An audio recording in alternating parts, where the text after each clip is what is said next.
Teresa, welcome back. It is so good to see your smiling face today. Exactly. Glad you're here. Yeah, me too. I'm glad. So, we chatted, we said it was over a year ago now. It's been a long time. Back Mhm. in episode 31, which super excited, Teresa. You'll be happy to know you're going to be in the 100s now. By the time this releases, episode 100 will have already dropped. And only one other guest has ever come on twice. That was Coach Khan Apostolopoulos, who's another rock star. And I'm really excited that you're back for round two because we did not have enough time in episode 31. So, for the happy engineer out there, if you haven't heard episode 31 with the amazing Teresa Quinlan, go check that out. You're not going to want to miss it. But you know this moment. I just want to set the stage. Right at the end of our chat, we were talking about this idea of intelligence. What is EQ and emotional intelligence? The idea of getting smarter about our emotions, not just softer and fuzzier and feelier. And then IQ and how engineers in particular, and it really hit home for me because this is Zach White's story. My intelligence, my ability to get smarter, to learn fast, and to deploy that knowledge to create value in my career is something that I deeply valued and was intimately linked in many ways directly, like a highway directly linked to my self-worth, to my impression of my own value to the world and how I felt about my own esteem. It came up and you had some really interesting comments and I was like, oh, darn, we're at the end of the interview. We can't dig into it. So I just want to start right there. And maybe if you would set the stage about what's happening in that link for someone like myself. When I'm in that place, my sparks, my brains, and I'm sure we could fill in any other attribute of how I see myself linked to self-worth. What's going on there?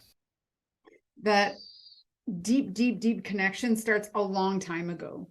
If you imagine or can remember the moment you emerged from the womb, which I don't think many people can actually remember that moment.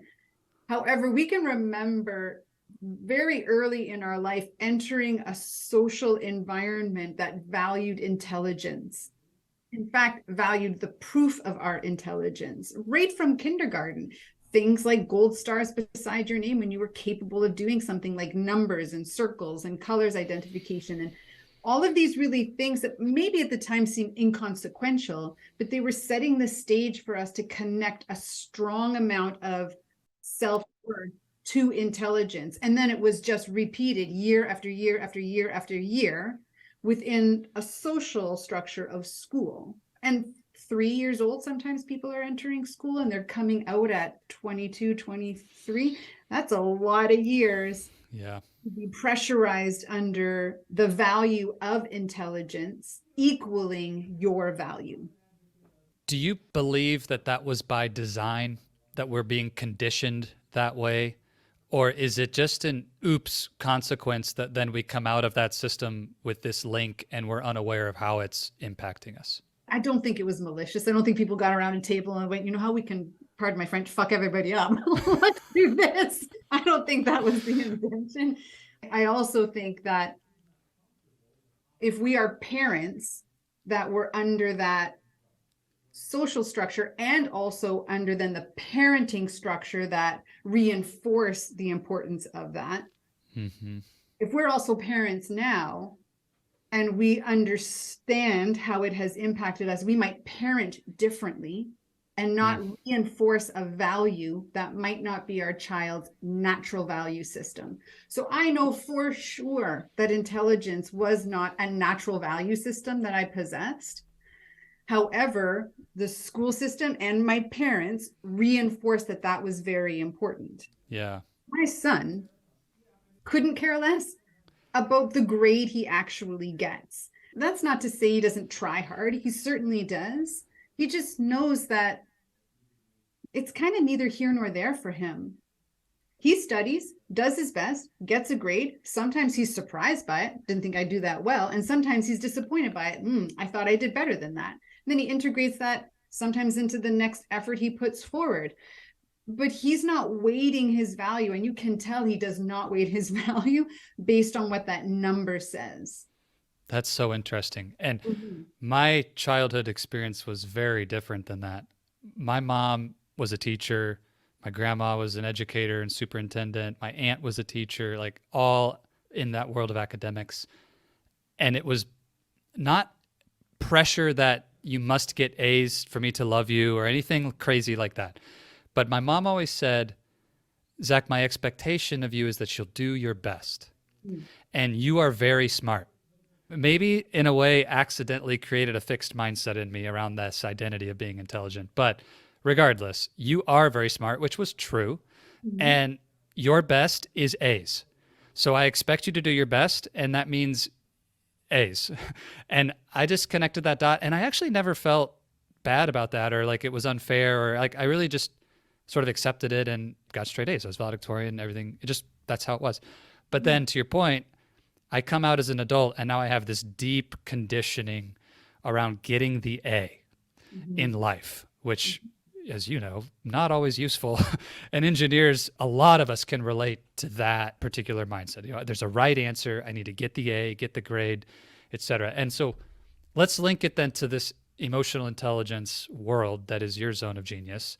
And if I remember right, in our last chat, we kind of said this need to flex the muscle of intelligence for my worth and value blocks my, I don't know if you say ability or just patterning of using emotional intelligence skills in life because I'm just always living in my IQ.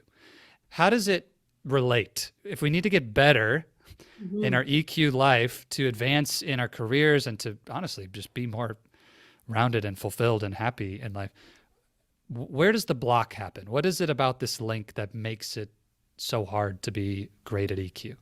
Right. This is that threshold piece of you and I go to the same school, we take the same program, we come up with the same technical skills, the same knowledge and information. And so in the workplace, we reach a threshold of how far that will take us. And now individuals with the EQ side of it, the emotional intelligence side of it, when they're in spaces that are challenging spaces, whatever that happens to mean, whether it's challenging because it's a high stakes problem we're trying to solve, a really complex problem we're trying to solve. There's a lot of ideas on the table, a lot of people involved, money is tight, whatever makes it challenging, Yeah. our intellect will show up. And then all of these challenges layer on an emotional component. Sometimes we blanket it under stress Mm, because that's what it feels like in our body. And if we get nuanced with it, we might notice that we're frustrated, annoyed, agitated, or maybe we're feeling alienated or insecure, fearful. yeah. And the blockage of those emotions actually diminishes the capacity of our IQ in those moments. So we become dumber, essentially dumber in that moment because we get rigid in our intellect. We get fixed in what we believe and what we know rather than staying open and broad to other possibilities by listening to other people, building on, using the word and, exploring ideas that we hadn't been able to explore before, all because something as teeny tiny as an emotion gets in our way. Can we geek out about the physiology of that for just a moment? Would Sure. that be all right? I imagine you can take this much further than I can, but what I think is fascinating, and I'm just now connecting these dots in real time. This is fun. You know, the pressure, the stress, the fear, all of those emotions that you've described, you can see in the data the measurable impact of the cocktail of neurotransmitters that's actually being released in our body and in our blood during that experience shifts, you know, which side of our nervous system we're operating from, you know, sympathetic and parasympathetic. And we literally don't have access to the prefrontal cortex and our best thinking Mhm. physiologically in that time. And so correct me if I said anything wrong there, but also I'm just curious, like, is that really the explanation of everything we're just talking about? Or is there more to the story than just your biology that makes us dumber in those moments? And just unpack that for me. There's a little bit more. That is essentially what's going on at the root of it is when we are emotionally hijacked, we're in that state of fight or flight. Yeah. Our body physiologically responds, so it diverts all blood and energy away from things like rational thinking and into just reaction. Save yourself, Yeah. basically, is what's Yeah. happening. that's one of the things. So your description was perfect. The other thing that we have to remember is our brain is like 7-8 pounds of our body weight. It's a pretty small percentage of our total body weight, but it consumes 20% of our glycogen stores. So when we eat food, our brain takes 20% of what we just consumed for operating. Now, when we are in those challenging situations, and we are going to move ourselves from a default reaction of being fixed to a growth mindset of being open and expansive, our brain is going to ask us for more energy, because what it wants to do is predict. It wants to just predict what you know, your past experiences. It wants to use everything that is secure for you to predict what happens next. It doesn't want to do this other stuff because that requires more energy. So physiologically, that's why it feels hard. Oh, I love this. And I can relate to the importance of available energy. We talk about this in our coaching with engineers all the time. It's like we're not here to work on health and nutrition and fitness primarily. We're here for career coaching, but a strong mind exists inside of a strong body, and you need to eat well, you need to sleep, we need to take care of the physical system so I can have the strength and the resources I need for the mental system as well. So here it is. We've got this biology factor, and we have this conditioning from age 3 that pulls us into the Zach White who comes out of college, where I literally, on the scale of my worth in the world, it's just like, how smart do I feel relative to my peers? It's like, that is very much what was happening. And can I deploy that to get accolades and recognition in my career? Mm-hmm. So how do you break that? How do you get out of the place of that overly conditioned link to understanding esteem or worth in a different way? And what is the different way? And how do we start to break one and start the other? What is that process? Mm-hmm. It is more about dispersing the self-worth energy amongst multiple things. So we can begin by simply expanding what contribution actually means. Ooh. So if my worth is only because I can contribute the right answer, then I'm a pretty narrow self-esteem lane to stick to. That could be very challenging for me emotionally. Now, if I expand that to also believe in spaces where we are challenging our intellect, my contribution could be listening and asking great questions to help extract information from other people's brains. And the right answer might come out of that, or the next step might come out of that. My contribution might be challenging the status quo and just saying, what if? So a slight expansion of how we view what our contribution can be would also mean utilizing probably a lot more attributes that we have. Like we have the attribute of intellect, but nobody has one attribute. That's just not true. We have lots of attributes. So it's expanding our contribution around all of our attributes, which really is understanding all of our strengths. You and I could do an exercise where we look back on our life and we kind of timeline a lot of our experiences that we remember where we had to step up in some sort of a way and face something that was challenging. Whether we succeeded or not is irrelevant. So we stepped up to face something challenging, and we're going to be asking ourselves, what attributes did I have to bring to that moment? And if I timeline myself from as far back as I can remember and move myself forward, or do it in reverse, whichever works for you, then I'm going to notice repetition in attributes. I'm going to notice retribution in attributes when I'm successful, repetition in attributes when I fail. Attributes aren't always things that are strengths. Sometimes an attribute shows up and it derails our success. Like I'm competitive. Sometimes that's a great attribute. Other times, not so great. Yes. And I have to be able to recognize, does that mean the attribute is bad just because it doesn't help sometimes? No. I have to learn that sometimes that attribute needs an EQ counterpart to balance it in certain situations so it doesn't derail success. Mm-hmm. So bear with my engineering brain for a moment. I feel like there's two different elements to the work that we need to do. One is this self-discovery, this this knowing of who I am across these attributes, strengths that can lead to weaknesses or just pure weaknesses in my life through this awareness of where I show up and how I show up in key moments and related to contribution in particular. So we do that work, we end up with this inventory of who I am and how I contribute to the world around me. But then there's the question of how do I intentionally spread and expand that link to worth? If I do the exercise and I understand more of how I contribute, what's happening then to create the link or the new conditioning? Is it as simple as journaling, or is there an action or an exercise to do there? It's just become conscious of it. Can you explain that piece? Yes, to all of those things. Journaling, watching ourselves like a hawk, and documenting our experiences so we can learn from ourselves. So that next time I'm in that situation, I have a better strategy to help me manage emotionally and manage the narrative that goes on in my head that keeps me fixed or narrow in my view. Okay.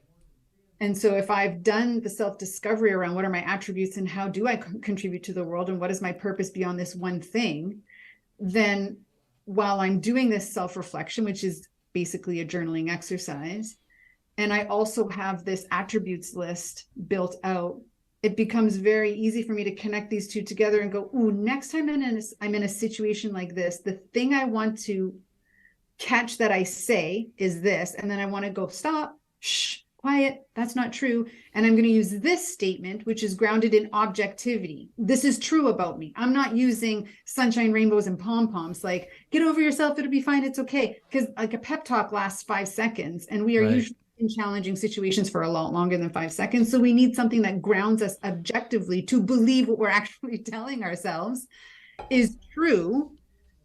And in the process of repeating that over and over and over and over again, we eventually quiet the narrative that keeps us narrow and fixed and feeling stuck in those difficult emotions. And we expand the narrative that moves us through those things a lot easier. Your brain training, neurological loops, weakening some, strengthening others. It's the constancy of the work. We may find that we never stop this work, which is okay. We may also find it gets a lot easier for us to do, and that's the brain doesn't have to work as hard anymore because you've now created a prediction that it can use that is helpful rather than using one that's been unhelpful. I use the phrase with my clients, we're going to do some mindset work. Yeah. And it's work for a reason, because what you just described is not hard to do. But Teresa, very few people are willing to sit down and put that energy in and do that reflection and create those links and practice and practice and practice and do that work. So I'm just humbled again. It's like the little consistent energy, 5-10 minutes a day over time is where the transformation really happens. And for me, that's why working with a coach has always been essential. I need somebody there to hold me accountable and push me and challenge me and feel like I have that accountability partner in these types of shifts. Let me link then, or I'm curious how we would link worth, esteem, to confidence. Really popular word in the world of career. Do you have confidence? Confidence is what people want to buy into. They hire confident people. You project confidence, you get more done. We talk a lot about confidence. And so first, I just want your perspective. Is self-worth, self-esteem, and confidence, are these cousins? Are they the same thing, or is there a difference? How would you define those terms? I think they're in the same family, and definitions are important. So if we're defining them as being the same thing, okay. If we're defining them as being within the same family, then perhaps we can talk a little bit about the relationship between these types of things. So my confidence comes from a space, an intellectual space and an emotional space and an intuitive space. So there has to be alignment for me, that I know what my strengths are and I know what my weaknesses are. And when I'm in a space of a weakness, I'm pretty confident in saying, I don't know what that is.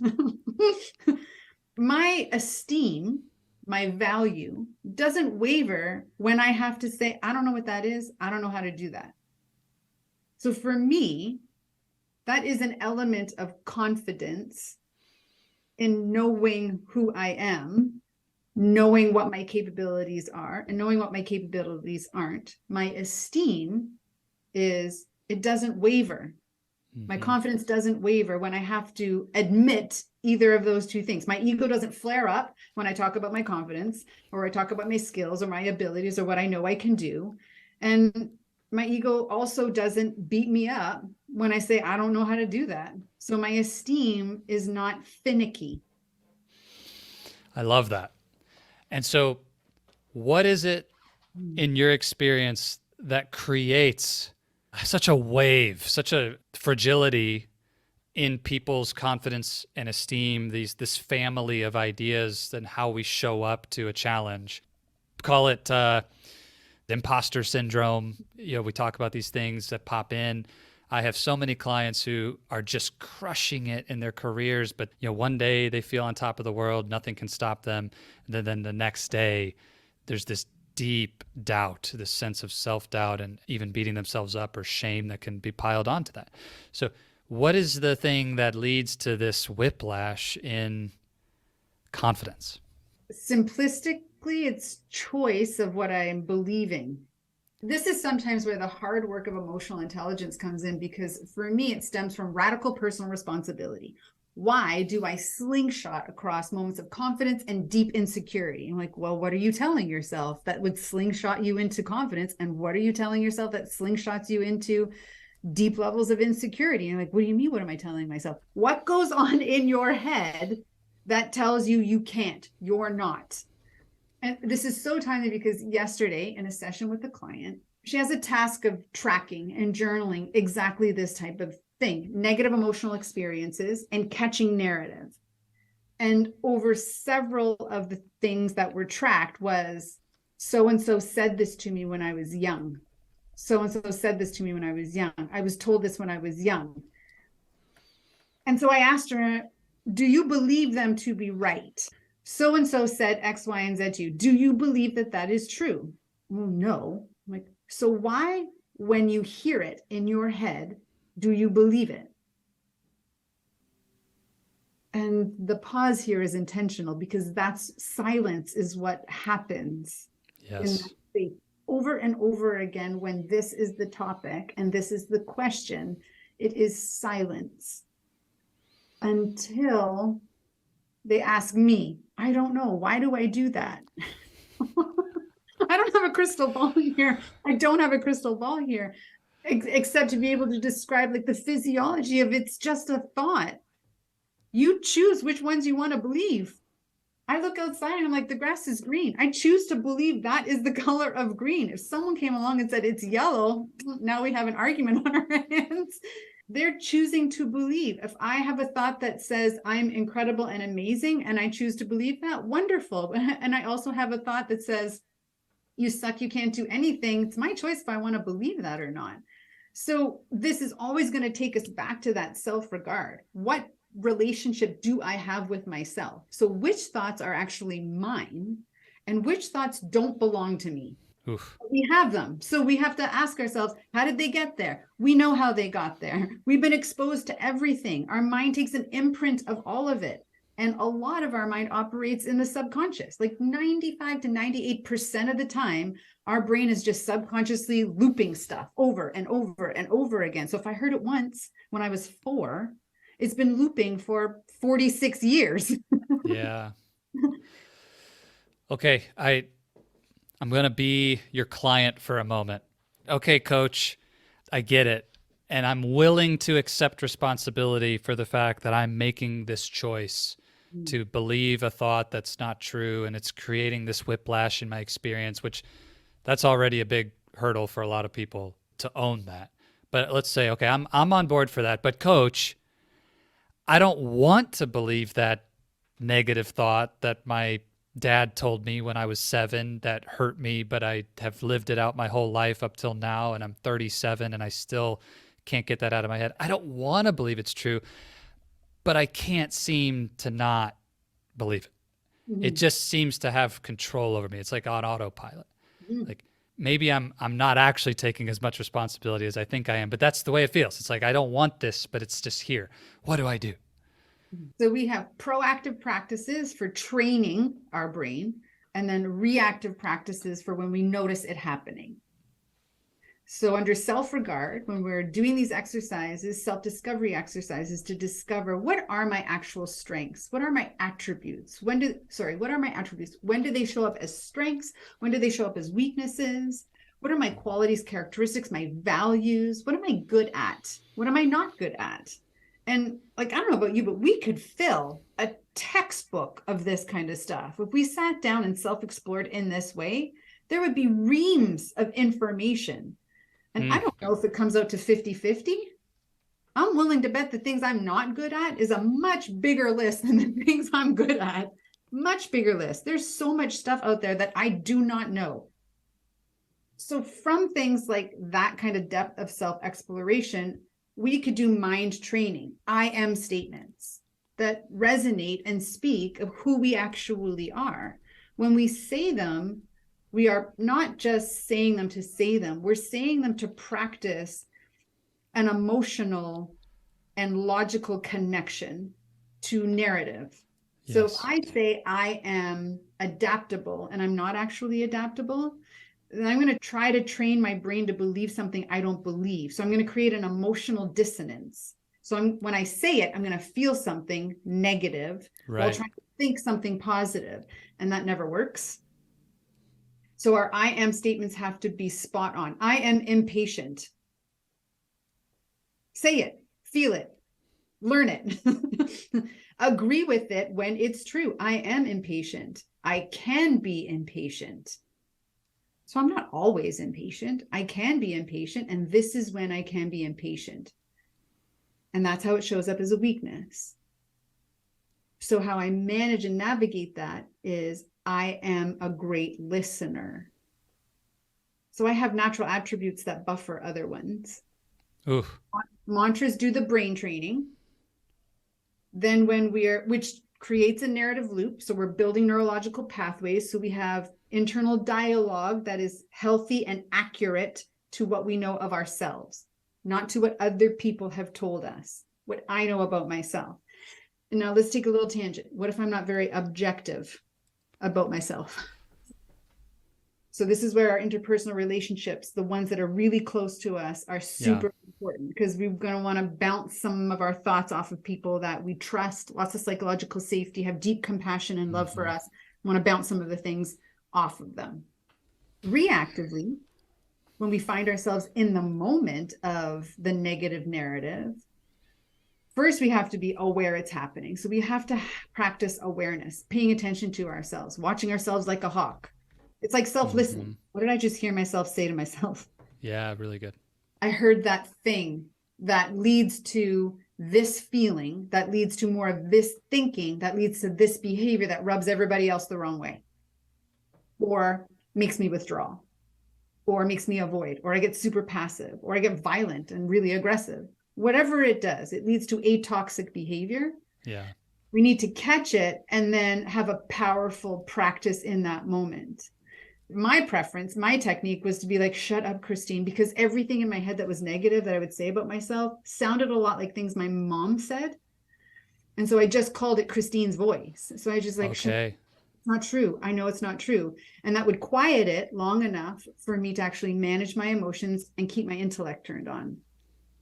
Other people have figured out what theirs is called, named, or feels like, and has designed their own like shh, and then insert name or description to basically flex your brain to go, no, that is inaccurate. The accurate statement is this one. And so we close the loop. We correct the inaccurate statement by creating the new one and allowing that to play. And that automatically will flex our emotional state. And generally, in a more healthy, well emotional state, our intellect flourishes. A 5-minute dissertation of 25 years of emotional intelligence training right there. There's so much we could extrapolate on. But I want to put an exclamation point on a couple of the things you said that as an engineer have been really transformational for me to wrap my head and heart, my IQ and EQ around. One was the point you made about an I am statement that it's not true at all for you today. And I think people fall into the trap with affirmations or mantras and things, and especially intellects, people who always live in our head. We will craft the statement that is aspirational. I Mhm. want to be this thing, so I'll declare it as an I am statement. And I've done this. But what happens in the beginning is it's so false to my whole nervous system that I'm saying it, but no shift or transformation in my life is going to happen because the dissonance is so great. Your subconscious is like, forget that, Zach. You don't actually believe that. That's bogus. It's just words on a page. It's no different than any other thing. It doesn't actually create the impact. And so the matching of the emotion and the thought as key to the practice is really important. And I liked how you gave the little example of I'm impatient. I can be impatient. On occasion, I show impatience. You kind of walk your way towards something that's more accurate, it's more true. And then you can now layer in, well, I am also a great listener. I am these other qualities.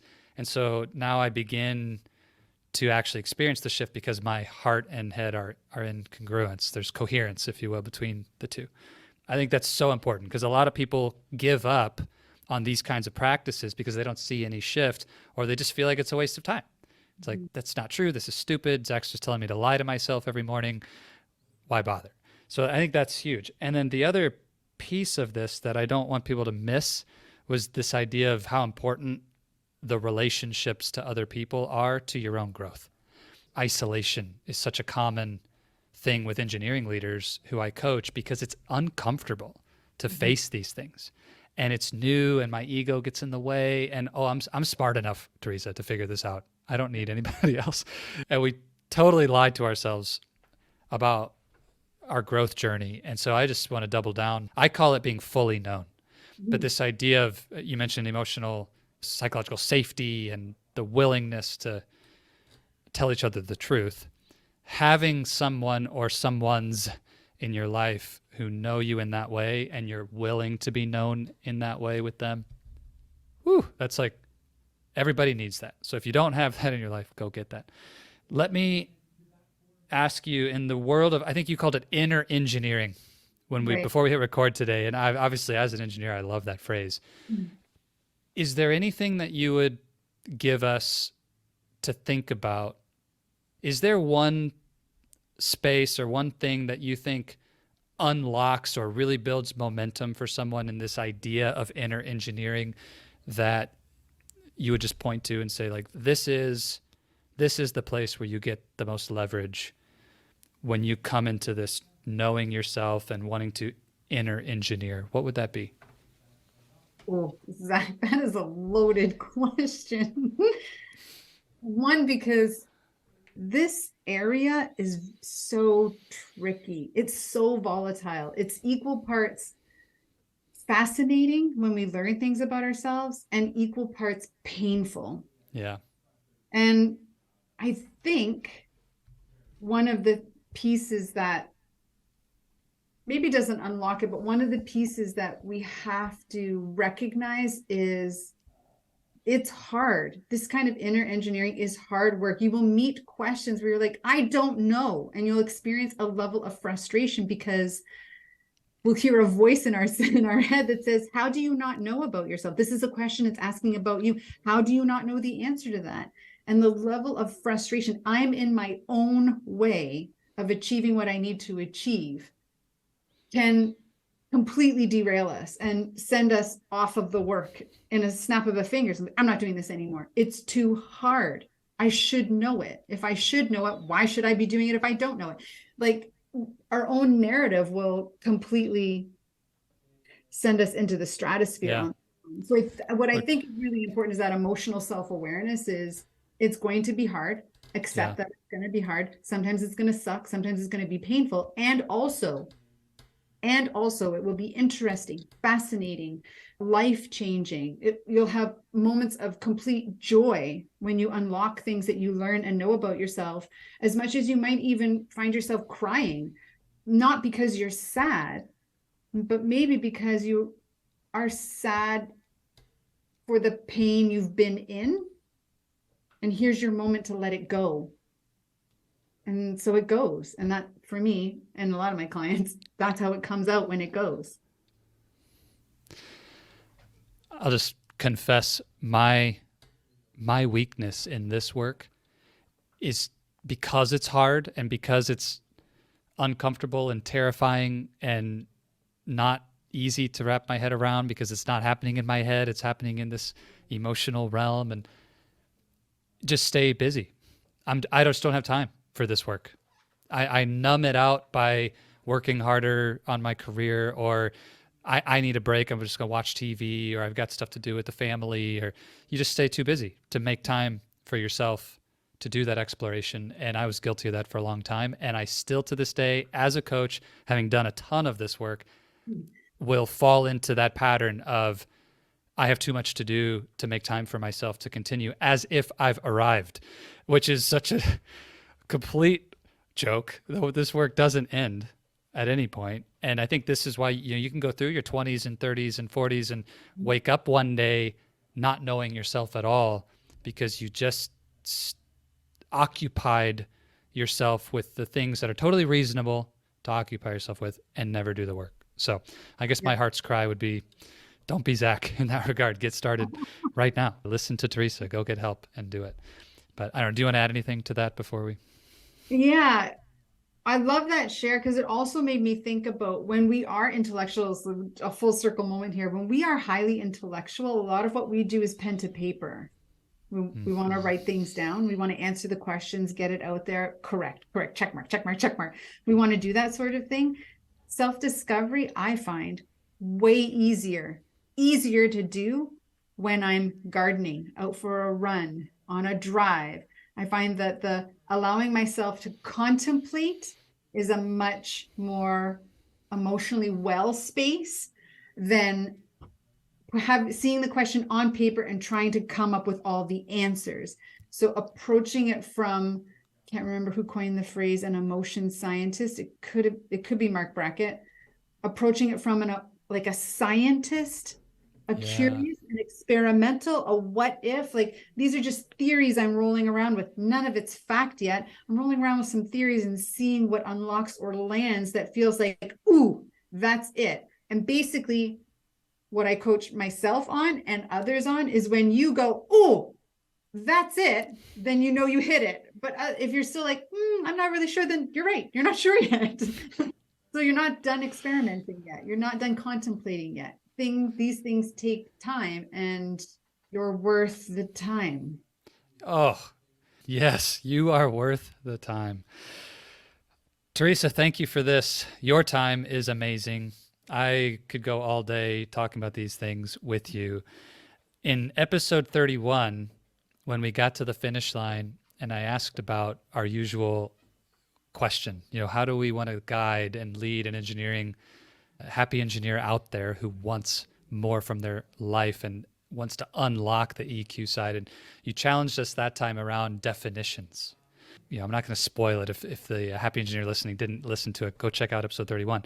But same question to you. I'd love to hear where else you'll take us. If I want to go deeper in this work, I want to experience happiness and fulfillment and build my career and have it all, these aspirations we want. Questions lead, answers follow. So what would be the question today that you would lead the happy engineer with?